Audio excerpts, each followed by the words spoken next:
Up next is the shocking murder of a small-town wife, led by head detective John Linda, only on Murder Chaser. She was bludgeoned with a blunt object to the head and is now dead.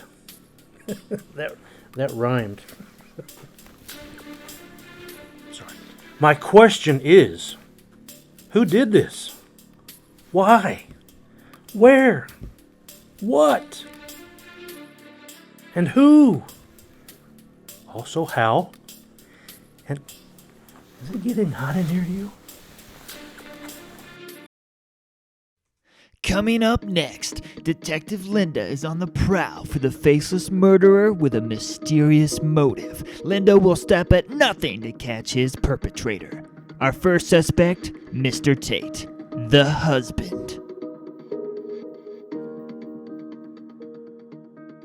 I really struggled with this case.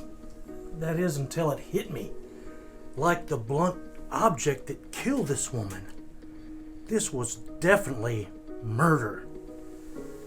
And I most likely had to figure out who did this. Murder is a lot like Monopoly. There are losers, and then there are those that have been in the game so long they know they'll never get caught cheating. But enough about me. We need to find this poor woman's killer. And the first step is to go to the crime scene. Detective Linda quickly heads to the crime scene, making absolutely no stops to talk to the victim's family. You said you found your mother's body around midnight. Yes, sir. I was coming out for a late night snack and I saw her lying on the floor. I thought maybe she was just joking around, but after a couple hours I decided to poke her and she wouldn't get up. Dang it, I said no tomato. What? Oh, nothing. Do you have any A1? I don't know. I can check. Hey, Dad. Hey, son. Listen, we've already talked to the cops. I don't know why you're back here now. You must be the husband. Young man, you can leave if you want to. Okay. Let's go sit on the couch and talk.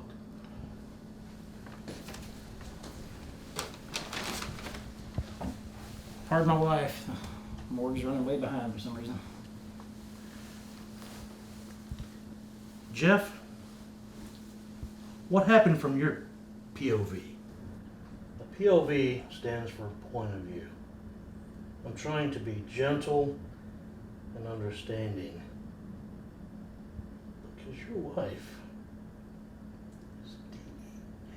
is dead. Well, I was asleep and I heard my son scream. I rushed out as fast as I could. Saw my wife lying on the floor, dead from the blunt object I struck her with. Did you just confess to your wife's murder? Well, let's scrap that and get another tape. Everybody back to one?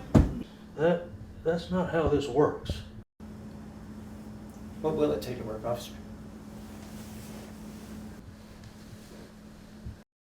Detective Linda thought he had his killer until he saw this man across the street in a gas station parking lot. Linda started to ask himself the real questions, like who really killed this poor woman? My thoughts are, maybe the dad is bluffing, and maybe this mysterious man is the true culprit. Again, I asked myself some key questions. A, who is this man? And 2, why did he kill this poor woman? Cliff, do you have an alibi for the other night? Shoot, I was probably at Chubby's. Chubby?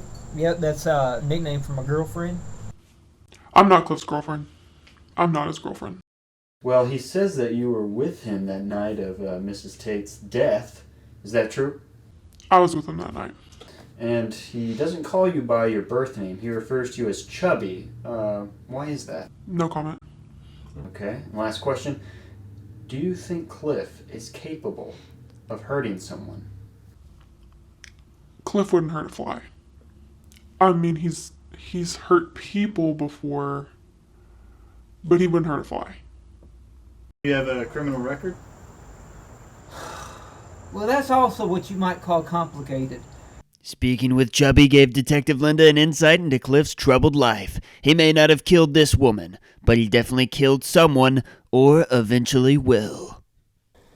So the case of the dead wife comes to a close. Mr. Cliff was sentenced to a life in prison. Mr. Jeff Tate was sentenced to a 4-month volunteer program at the local YMCA. As for the son, he will never get over his father's betrayal, and he will be filled with a red-hot rage to take a life. The circle continues. So thank you. Good night. God bless. Adios. Bonjour. You're welcome. Good night. Make sure to tune in next week to watch John Lindo frame his ex-wife for tax fraud, only on Murder Chaser.